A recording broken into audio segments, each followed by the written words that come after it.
অধিকারীর টাকা জিএসটির নাম করে জিএসটি হয়েছে, আপনারা জানেন প্রত্যেক জিনিসপত্রের উপর জিএসটি করে দাম চাপিয়েছে।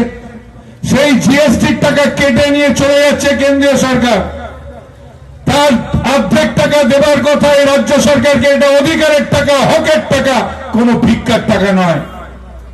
এখান থেকে টাকা কেটে নিয়ে চলে যাচ্ছে আর আপনাদের সঙ্গে বঞ্চনা করছে।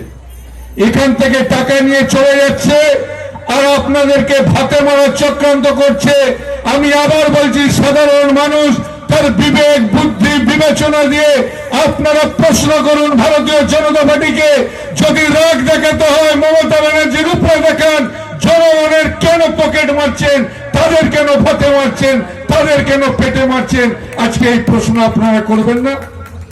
মমতা বন্দ্যোপাধ্যায়ের উপরে রাগ দেখাতে গিয়ে আজকে বাংলার কোটি কোটি জনগণের পেটে তারা লাথি মারছে।